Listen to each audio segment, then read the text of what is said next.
In the beginning, there was Manchester with its fog, rain, red bricks, and its best group, the Joy Division. When Ian Curtis, the singer, decided to hang himself, England's former style of capital punishment and much nicer than the guillotine, which is so disgusting. So when Ian disappeared, Joy went away and left only Division. New name, new order, new career, new hits. That you know about if you're interested in independent charts. But not only because, for example, in the United States, Quincy Jones himself remixes and sells the New Order records on his own label, Q West. We met them in Manchester with its fog, rain and red bricks at the Hacienda, the trendy clubhouse.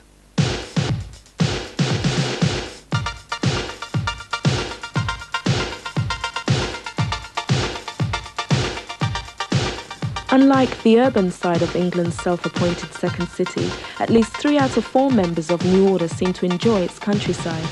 Maybe this has got something to do with their growing dislike of rock and roll. After all, rock music was great, but then it did everything.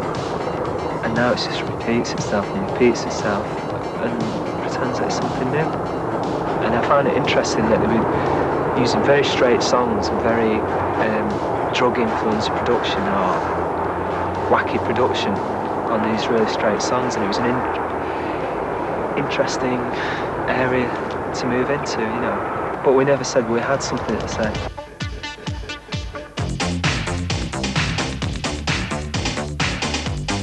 Having put the emphasis on graphics and a somewhat mysterious image, New Order may still surprise some when they learn that one of them is actually a female, especially when she's not one of those folk singers the charts have been enjoying of late.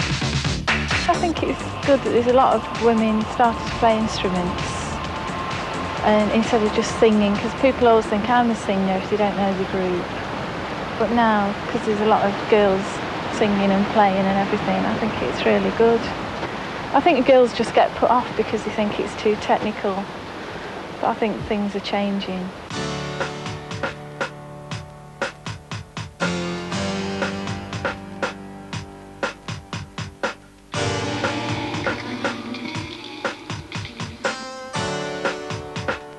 Techniques is the title of New Order's forthcoming album to be released in January.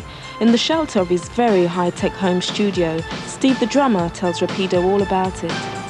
At the start, it was initially recorded in Ibiza, and I think that's probably had a lot of influence on the basic sound of the record, because there was a lot of these Balearic beats or whatever, and I still don't know what a Balearic beat is, but that sort of scene had a deep effect on us. That and the sun, the sea, the swimming pool, and the all-night bar. You know, they're probably the major influences, which are all human things.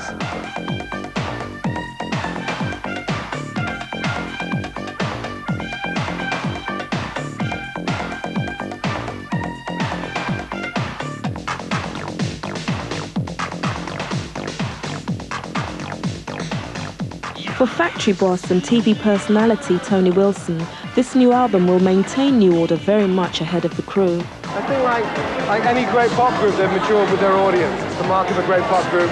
They've matured, they've changed, they've developed styles. They've matured fine. And they've finally learned how to make an album. I mean, they learned how to make singles about 3 singles in, but I feel they've just learned how to make albums this year. So they've got a lot to learn yet. Like how to get up and tour. They don't come to France very often. Have you noticed that?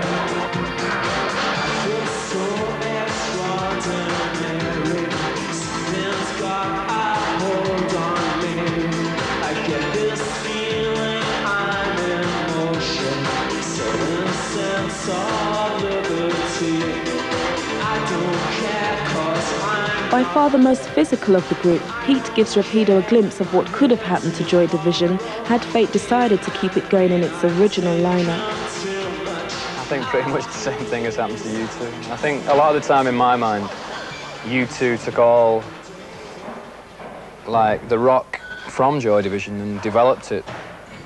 And that maybe was what we could have achieved. I mean, we've achieved a lot in a different way, which was quite interesting as New Order and Joy Division. But I think U2 are the nearest band I can see to Joy Division.